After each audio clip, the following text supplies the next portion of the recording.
Welcome to Weird Web Radio, an explorer's guide to hidden worlds of the paranormal and occult, reality-expanding experiences, and the downright weird and bizarre. With your host, Lonnie Scott. Hey gang, welcome to Weird Web Radio. I am your host, Lonnie Scott. This episode features one of my very own inspirations to be a podcaster, and if you haven't heard of him yet, I'm really honored to introduce you all to Andrieh Vitimus. Andrieh has a mission to facilitate results-achieving spirituality and combines over 20 years of extensive experience in a multitude of spiritual disciplines. Andrieh grew up in Chicago in a magical family. Andrieh's initiated as a priest of Vodou, learned to conjure work from teachers in the city, is a Reiki Master, and also a certified hypnotherapist. Me too, my friend. Andrieh brings his academic and work experience with data science, engineering, and psychology directly into his teaching, stressing a non-dogmatic approach that embraces critical thinking and results over image.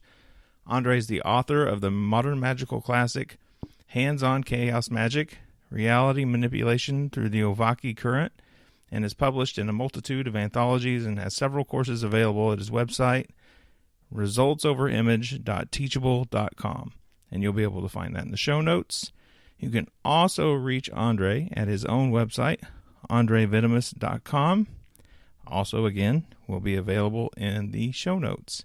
And as I say several times in the show, Andrieh is a co-host of the incredibly good podcast, Deeper Down the Rabbit Hole, and there's a ton of episodes out there for you to go enjoy.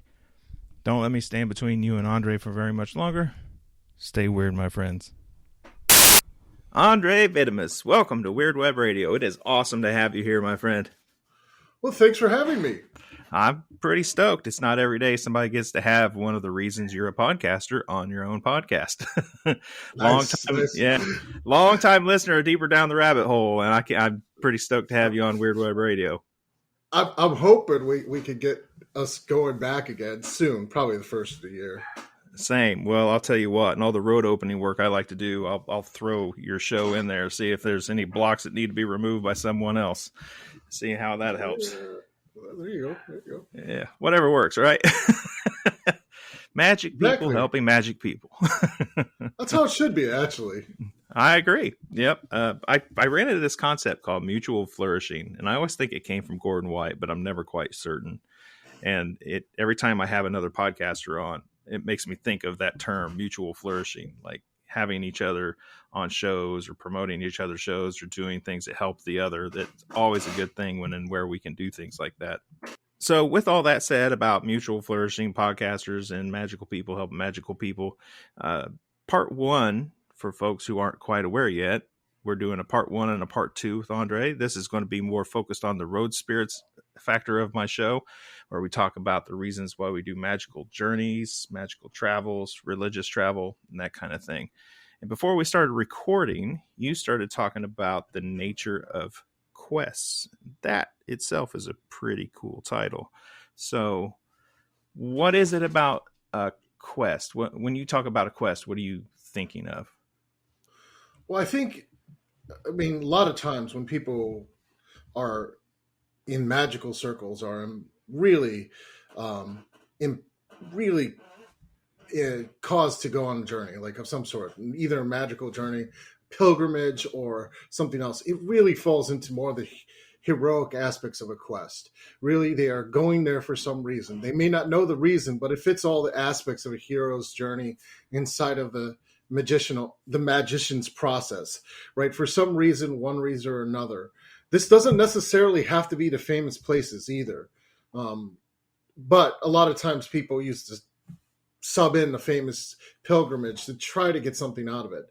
A lot of times when you're doing a shamanic style magic that involves receptivity and questing, and it may be less famous places that have much more magical input, especially when you're trying to find places of power. Like everyone knows, for instance, go down to New Orleans, right? That's a magical place. But it's like Salem. Is it a magical place to you, or is it just the advertising of the place? Now, when we're talking about questing and journeying in this personal magical view. These places that are off the beaten path might have far more importance to your own personal magic than the the popular places. No, I agree. One of the things that I'm pretty fond of reminding people all the time is the simple phrase, all sorcery is local. And often the best sorcery you're going to tap into is going to be local, and finding the local places of power and power spots. So you talk about like this being part of the heroic journey. For folks who may not be exactly sure what you mean by like that, what can you break that down? Like, what is the hero's journey? The hero's journey is an archetypal Jungian idea that basically the hero goes through this journey that has a sets of processes from beginning and that transform the heroes from where they were to something else. Now, as magicians, we often go, we kind of, the wizard or magician is another Jungian archetype, but as part of the magical process, especially when you get stuck or you're starting something new or just there's life changes, you often go back into this hero journey where you have to like be transformed by the journey itself, the process, right? And that process, the metaphysical process, is often basically reflected in some sort of journey or quest or story that where you have to travel somewhere else and make physical things changes happen and or have some experience that you otherwise couldn't have in basically day-to-day life, right?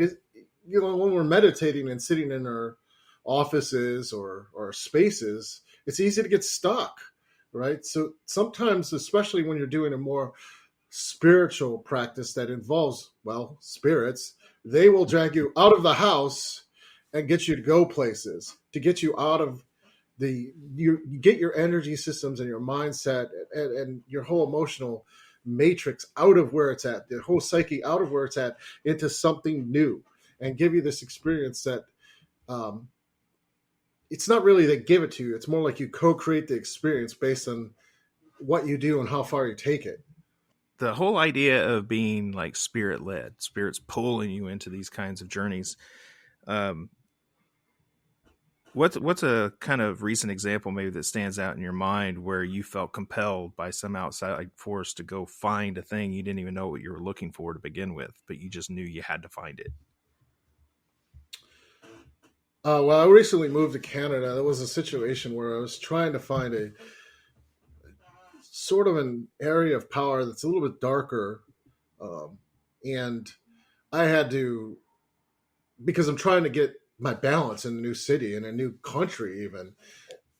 And I was drawn to this one, I literally just drove for like, I was just basically had the insight, get in your car, drive this way. Okay. And I try to do some Google Mancy to try to help this out a little, where I'm drawing on the map and just putting a pin down on the map and saying, I have no idea about what this place is, how to get there, anything. And I just drew a pin there and went out there. But when I went out to this place, it was a very difficult terrain. So this place was a darker forest, but it had cliffs, which I didn't know existed in Toronto. And I had to scale some of these cliffs to get to this final location, which obviously I won't totally reveal, that has the kind of decay elements and darker elements that would balance some things I needed at that point in time. Now, that was like, obviously we could use a Sith metaphor, like that was like the tree in Dagobah, kind of issue, but still, you got each to our own, right? Right. But still, it took a while to get there, and really like the whole journey was interesting because I walked down this beach where there's cliffs around me, and there was this Japanese guy doing Tai Chi totally naked. Like, so the whole thing became quite odd. The whole process, and that happens on these journeys. Like, once you say something's a magical quest or a magical journey, odd things start piling up all of a sudden, all throughout the journey. Like, it just, once you have declared the intent that this is part of a magical journey. I mean, half the time, I think when I'm going out for ritual supplies, it takes all day just because odd things happen on the journey to getting the supplies that I need, with going to odd places that I would not usually go to, getting the supplies from other places, or spending the whole day in the forest and seeing odd things happen. It's pretty common.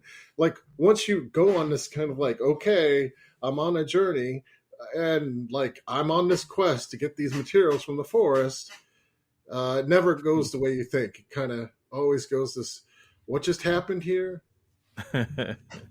Yeah, there often are little odd things that will pop up and happen, or a stranger might say something really like meaningful to what you're doing, but in a way that makes no sense why they would be the ones saying it to you. Those kinds of things happen quite a bit when you get into these magical trips and journeys and quests. You talking about looking for a darker area of power. Do you feel comfortable talking about why you're seeking something darker? Oh, I was seeking both, balanced on both sides of this. So I was looking for lighter aspects of power, darker aspects of power. I mean, obviously, people who followed me for a while know I do necromancy work. So, Right. I'm going to tie into the cemeteries a lot. But this is more like, if you're going to create new stuff, you need to also have some sources of decay to destroy inner issues or patterns in your life that just need to be dissolved. And while it's not usually talked about, these natural sort of darker areas have a tendency that they're good at that. They're really good. Like, so maybe it's a lot less effort to dissolve those patterns that you need to dissolve, or a lot less effort to dissolve problems in your life, because you're using this external source of power to sort of augment it. I mean, that's a very shamanic view. From a person who wrote Hands-on Chaos Magic, they might think, what's going on with this guy? Yeah, but it's been some years since you wrote that book. Yeah, we all evolve and add things to our practice and change over time. When you get to a place of power like that, of any kind, whether we're talking about a dark place of power, a light place of power, when you arrive at a place like that, I guess, one, how do you know that you've actually arrived? And two, how do you tap into a place like that to make it useful to your practice? So the second question is easier than the first. The first question requires you to have some basics down, right? And that, by basics, I mean meditation. All the things in Hands-on Chaos Magic, right? Basic meditation, like body sensations, probably some hypnosis work, so you can basically tune stuff out. Because you basically are looking for body reactions of a certain tenor, and then basically mapping that body reaction to know this is the right place, or this is the right place. That doesn't mean that it's going to be the right place for everybody, right? So I should preface that. Just because it's a personal place that you resonate with and it's got the right vibe doesn't mean anyone else will think it's right. And that's just how it is. Now, there is, of course, probably some ley lines and stuff like that, but and deeply spiritual people or deeply spiritual places. But on the whole, a lot of times in major cities, especially in North America, these are going to be personal, and maybe other people know about the general area, but specific places are going to be specific to you. So you have to really pay attention to what your body's doing and what happens, like, in the journey. Like, so if you're walking and you're hiking, you get to the place, like, and this is the place, you'll know by the body reactions, right? And if you're paying attention on the journey and kind of keeping your thoughts clear while you're journeying, that's one of the tricks of these journeys. Is it's first, you have to combine driving and not driving. That's one of the big things, because if you cannot keep your, I mean, it sounds weird, but like driving and keeping your thoughts clear and safe and getting in those kind of trance states, mild trance states, is dangerous while you're driving, right? So you usually want to avoid it if you can, where you're either taking public transportation, a ferry, a train, something that you can actually not worry about the driving. So I usually, if I have to go somewhere, I'm going to try to combine the driving parts with the non-driving parts to make sure that. So once you get there, then you have to kind of try to keep your thoughts on the journey, the process, and just pay attention to whatever happens, from animals showing up, weird flowers that you see, or weird plants, or just weird occurrences. And then you get to a place where, like I said, you have this body reaction where you just kind of know that's the place. And if you try to leave that place, you get the feeling to go back, right? So it's kind of like you have to pay real close attention to your body and where your thoughts are going. Like if you're drawn back to a place, that's probably it, you know.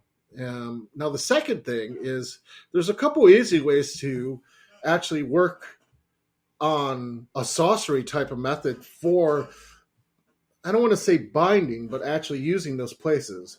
One is that I like the best is a give and take method, where maybe you add some of your blood to the area, but you take some dirt, or you take a rock from the area. So you're giving some of your life force and you're taking some, which is sort of the classical sense of pacts. You're making a pact with the location. And maybe there's other details of that pact. They certainly have had to make details with some cemeteries in this way, where I had to make a pact that I would go in there and clean it, in addition to the dropping the blood off and or the other stone off, and kind of going back and forth, and, you know, basically saying, yes, I'll go clean the cemetery when I come to get graveyard dirt.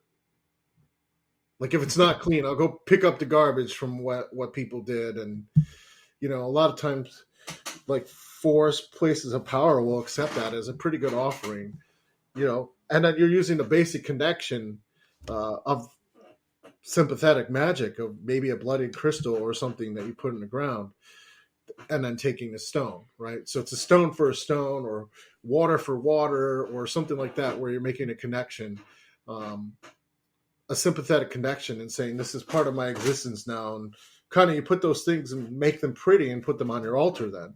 Or on if you have multiple altars like me, on one of the altars, right, for a purpose. Or you use it when you're doing that kind of work, and then kind of tap into this stone that you got as sort of a battery. So it's like when you do that, you have to more envision like the area is lending its strength to you as part of the arrangement you have. You have to basically, so that's a basic overview of all the how to basically do it. The exact techniques I probably should run a weekend workshop on, but yeah, you should.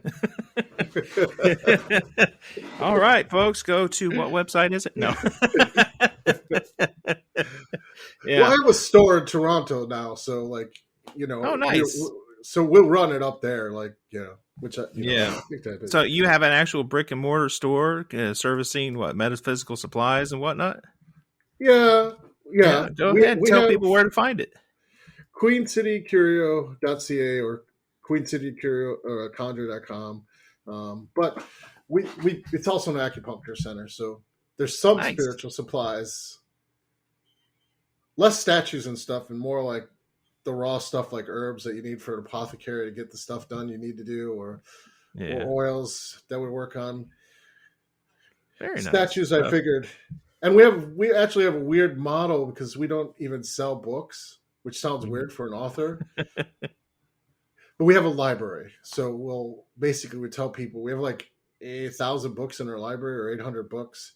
And basically, if people are sponsors for Deeper Down, we're basically saying, well, if you're sponsored to Deeper Down, you're sponsored for everything. You come to the library. We have a checkout system. You can borrow the book and then tell us if you want it. Because I know people, myself included, get mad when they buy a book and they can't return it. And so we thought, well, let's try a library first and then come peruse the books and then see if you like it. Well, that's a good idea. So if folks want to do a little magical journeying in Toronto, you can find some of your supplies and a little acupuncture assistance. That's fantastic. And we tend to do we have a space where we can do bigger rituals. So we tend to do a lot of rituals. That's great. Usually people doing rituals in our acupuncture center. Not the therapeutic room, but we have a community acupuncture room that doubles as a ritual area. And there's always people doing rituals, it seems like whether it's like Buddhist rituals or, you know, Goetia or something. It seems like, you know, people even the close-knit people are always coming there and just doing something. Yeah. Well, this is one consistent issue that I have found in now many years of my magical and religious practices, that if you want to do something indoors, there really is limited options on like real ritual space. Everywhere you go, it's either in someone's living room or you have to rent out a Unitarian church. There, not a lot of people have options like you're providing. So I think that's great that you're providing something like that to your community. And I actually said that. I said that to some other people. They're like, "Oh, well, even in Toronto, you get places." I'm like, "Where?" Like we were doing rituals in bars during the day. That's not exactly like, you know. Sure, we were having classes in martial arts dojos. Like that. That's okay. You know, we're doing candle magic classes on mat dojos, right? But probably not exactly the best. So yeah, I mean, that was part of our vision, is that we have some basic supplies, like the stuff you actually need. Less statues still right now. We're getting more stones. But really the idea was eventually, and we got hit at a bad time because I moved during COVID up here. But really when we expanded was right before COVID hit. So, but we've stayed in business, so that's good. That's good. and retooled a lot of the stuff and made some investments in technology to actually be able to do hybrid classes for everything. And we're going to keep, we got a couple more investments we're going to make to really make it not just so you could do rituals, but that people can come there and run classes.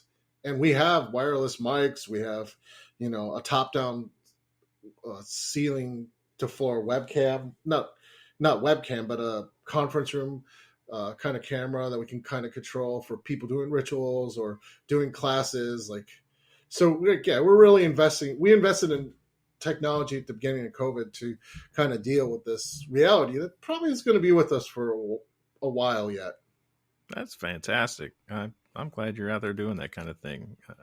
Because like I said, there's just such a limited availability of any such thing out there. So good on you and the people of Toronto. That's fantastic.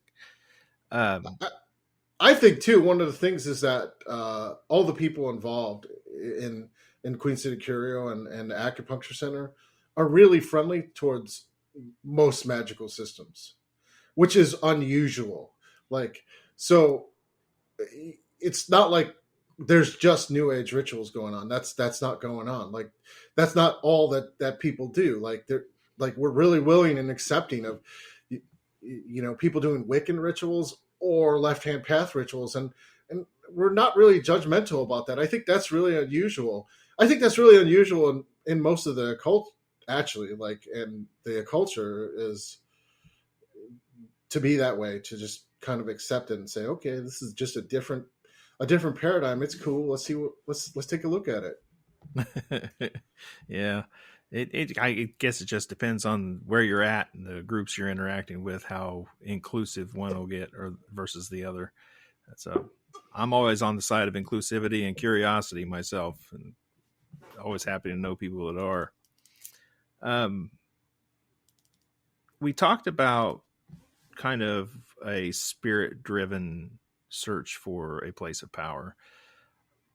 When you enter a new place, or you're just, you know, like people may want to look for places of power in their own communities, they're not feeling compelled by spirits to do so, but they want to find them anyway. Like, how do they start something like that? Where do you think they should begin? Start where you're at. Like, start in concentric circles. So wherever your place is that you move to, or you're trying to find those places, this is especially effective if you want to move to a place too. Start from the point you want to try to find anchors, basically. This is hard to do, but not impossible with just Google. Google provides a lot of information that you can kind of make some sympathetic links to make some guesses, such as Google Maps down to Google Pictures, the Street View, so you can kind of get a sense of things. But realize that if you're going to do that from a distance, there's another layer of disconnect where you have to work with the technology. But if you can go to the physical places, start from that position and then wander. Just wander. Just go get some coffee. just walk around the neighborhood, right? Like, and keep going in outer concentric circles. Yeah, one thing I like to really stress too is like research the history of the place you're at. You know, look like who are the people who founded the community? How did it come together? Are there weird places associated with that? One of my favorite power spots right here where I live is the existence of a tree that no longer even stands. And it was called the Lone Elm. And when this is all prairie grass, mostly through here in central Illinois, in the pioneer days, as people are moving west, it was a meeting spot for trading with the local natives. It was a place where you could climb. There were legends about climbing up into the trees so you could see over the grass for hunting and so on. And when you're near that area, and it's a popular intersection now, but if you're near that area and you're actually tuned in and doing that wandering as you're talking about, people who are looking for that kind of open road sort of spirit, they're gonna feel it and find it. Yeah, I think the research, well, the research is a double-edged sword. It does give you some hints, but there's some blinds in there too, where you might think something is. I mean, when you do paranormal investigation, you have this all the time, where something has a reputation for being haunted, and maybe it was 20 years ago until they remodeled it, right? And then it's not haunted anymore because they wrecked it by remodeling it. Yeah. Speaking of haunted, have you ever experienced a haunting, encountered a ghost at home or on your travels? Oh, sure. I mean, do tell. Let's hear about this. I mean, you know, before my former co-host Jason got married and gave up on the show, we would do paranormal investigations all the time. I kind of mostly found that boring because basically nothing happens unless you get really lucky. But in New Orleans, I definitely had occasions where we were able to see and get ghosts. But I had to be really much more respectful than most tourists are. I had to tell them I wouldn't share these pictures. And I got some good pictures of actual nearly manifested ghosts or impossible to find blackness, but I couldn't share them because I promised them, listen, this is just for myself. I won't share them. I promise. Here's an offering. So ghosts can get a little touchy sometimes, but there's been other times where I've done exorcisms for people's houses where I've gotten thrown against a wall and people saw that.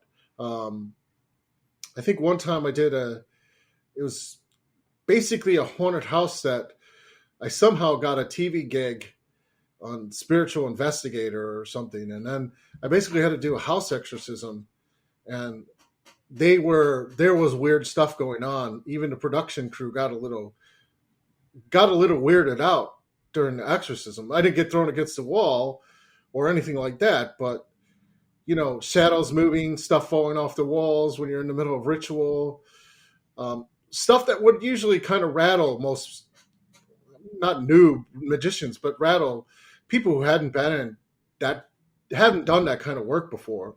You know, so yeah, I mean, generally speaking, you know, if you're in a haunted house, I've also had lots of experience with ghost boxes, which I love those things where you just turn the voice box on and it, you kind of ask the spirit. And usually if there's a ghost present and you give them some kind of offering or give them a little energy, you can kind of get something on the ghost box that will make sense. And then it backs up with history. But you have to kind of, that's the one thing I don't see people doing often. You don't just go to a haunted house and you can just try to aggravate them to do something, but that's risky. But you can also give them offerings and kind of coax them out. And that you tend to get good results in actual haunted places. So I have a lot of experiences kind of trying to do that, being what I call nice necromancy, as opposed to like the calling everything a demon necromancy. Right. Yeah, it's not all demons and things buried on old burial grounds. They're built on old burial grounds. There's a hell of a lot of more variety in the world of spirit that it can tangle with. Uh, what do you think? What were you wrestling with that throws you against the wall? Did you ever figure out what kind of spirit you're Oh dealing no, with? no, well,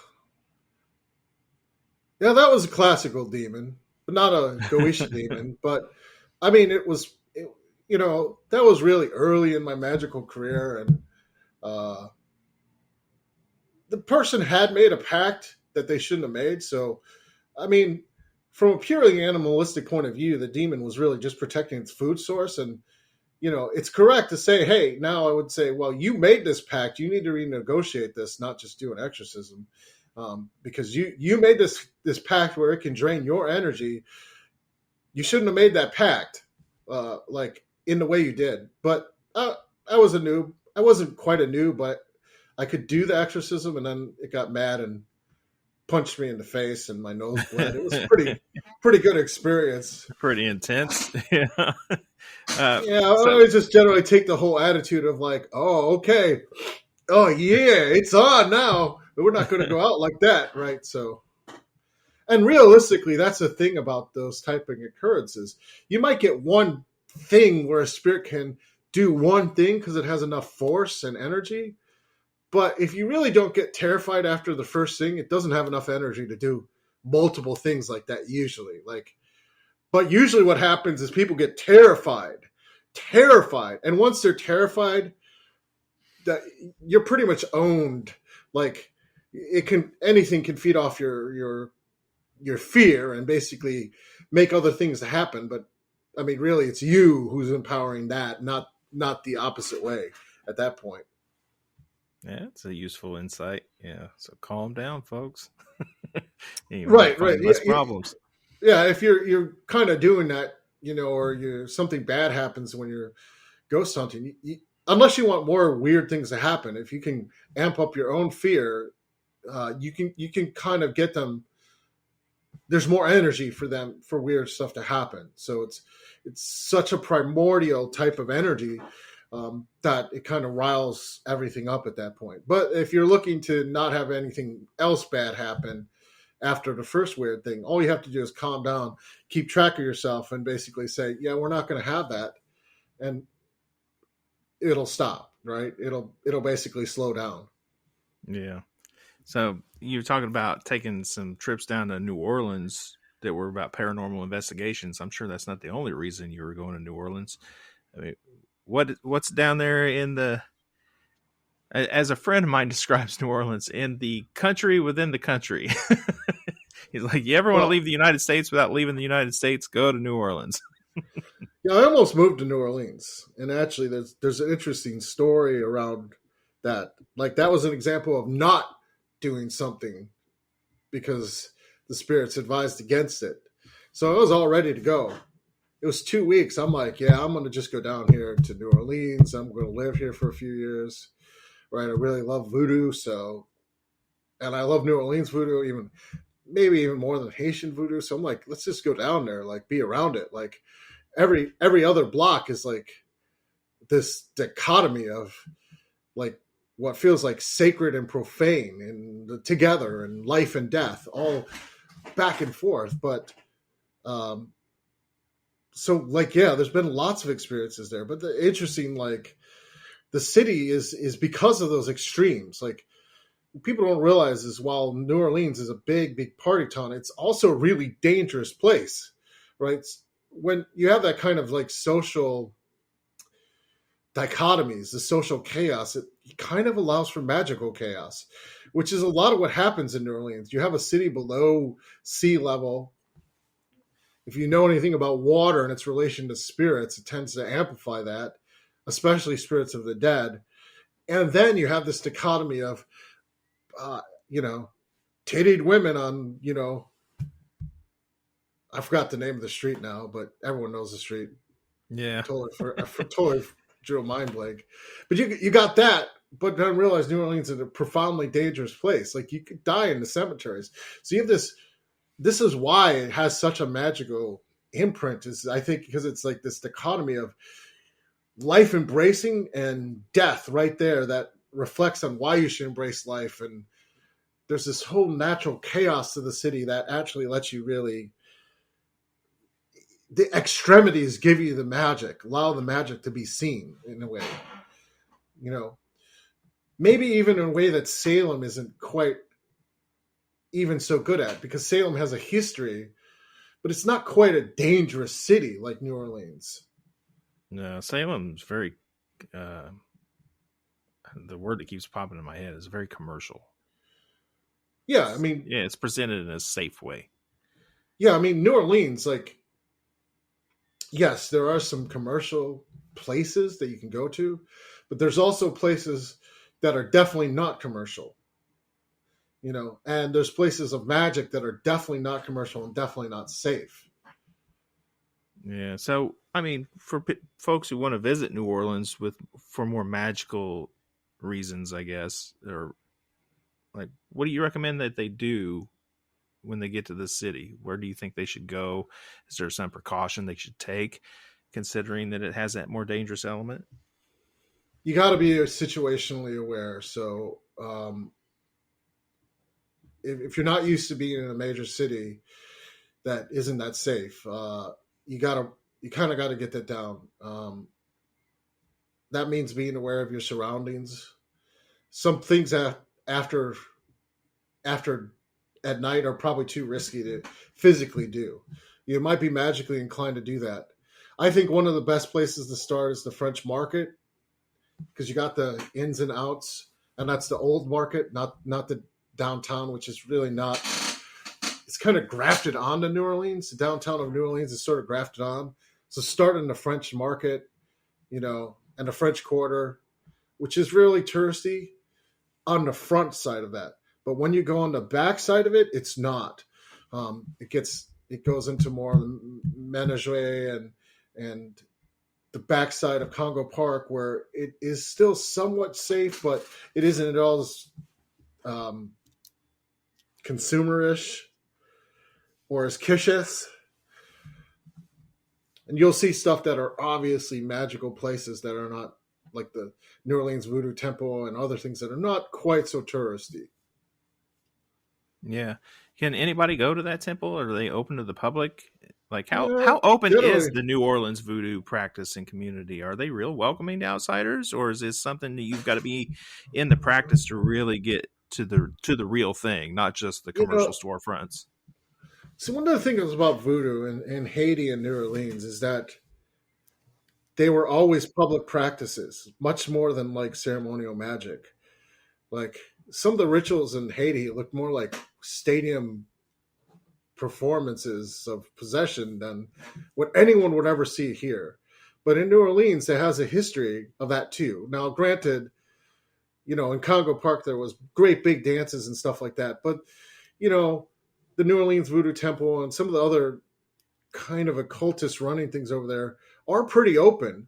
So there is a commercial aspect to it, but it's not on the strips that the tourists go to. So it's like you have to know to even go there. Tour guides wouldn't take you there, kind of thing. But if you do your research ahead of time, they're pretty opening, I found. Everything's pretty open and commonplace. And it's not like everyone doesn't know what people are doing in New Orleans. Like, what? I mean, if you're in New Orleans, basically people assume you're into this. I kind of personally found that I knew a lot of people who moved to New Orleans, and the city has a real character too about how it treats magicians. You're either all in or it burns you, like as a magician. Like you either go all in on your magic or the city just burns you. And I've seen this like 4 times where people dabbled and the city crushed them. Like, but then the people who go all in on magic, they're like, it's all good. Like, it's a cool place to live. And that's like not once or twice. It was like 4 or 5 people that I actually knew went down there thinking, they were a little bit of dabbler, a little bit of this, not really serious about their practice. The city just crushed them like every possible way, challenging them, actually basically challenging them to do the magic the way they should do it. Otherwise, get out. So that's not totally like what you'd think is a normal city. So it's pretty open. I think the egregore of the city is maybe not anymore. It's hard to tell after all the things that have happened down there, and all the transplants after the last few years, and COVID especially. But before that, it was Katrina. So it's hard to tell how the character has changed or not. But before, it used to be really this idolized magical place where quite possibly, yes, more chaotic. I don't want to say chaotic, but more actually physical manifested magic is possible. But what people don't ever think when they go down there and they have some ability or some psychic ability is that maybe the city has a certain set of rules that it expects you. And that is probably true of any place that we would consider magical. Like, it isn't a one way, this is the way it is, like the way you want it. Like, there might be hidden gotchas to everything. Yeah, that's true. Yeah, know what you're walking into to some degree. All right, man. I think this is a good spot since we're going to do a part 1 and part 2 to wrap up part 1. I want to thank you again for giving me the time. It's just been really fun to talk to you. Well, thanks for having me. I'm gladly come for part 2. And if you want me to come back again, I'll come back. I had a lot of fun. So awesome. So other than the shop, is there a website that you want people to come find you or where they can go? I'm rebuilding my website, but it's andriehvitimus.com. And of course, we have my original podcast, which hopefully will restart, which is deeperdowntherabbithole.com. Mostly it's like we're looking for volunteers to help, because running the store and running the podcast is a little hard. Yeah, it's a lot of work. I do recommend folks go out there and check out Deeper Down the Rabbit Hole for sure. Tons of archives, years of archives. You will find insight and information into all sorts of things that you can satisfy your curiosity. That is for sure. So please do go down there and check out all those archives. Meanwhile, if you want to hear the rest of this conversation, as usual, you're going to have to become a Patreon member. You can do that by going to patreon.com/weirdwebradio or go to weirdwebradio.com, click join the membership, and you're in. You gain access to all those archives. All right, folks, thanks again for tuning in. Remember, Andrieh is going to come back for part 2 at a future date. Meanwhile, stay weird out there, my friends. And now it's bonus audio time. Are you ready? All right. All right. First question around here, Mr. Vitimus, is always the same. What famous person's resting place do you most want to visit? You know, I would really like to... Yeah, it's a tough question. Do you want to hear how they just answered that question? What famous person's resting place would you most like to visit? That and many others, including what they think about the afterlife, what they may or may not do in cemeteries, what are their traditions, magical practices that have to do with the dead, folklore that surrounds their homes, and so much more, available for only $5. $5 a month. Even if I make more than one episode in a month, it's still just $5 a month at patreon.com/weirdwebradio or go to weirdwebradio.com and click join the membership. You can find me on Instagram at weirdwebradio. You can find me on Facebook as Weird Web Radio, or come join the new, fun and exciting Weird Web Radio Facebook group. Thank you again for being here. Stay weird out there, my friends.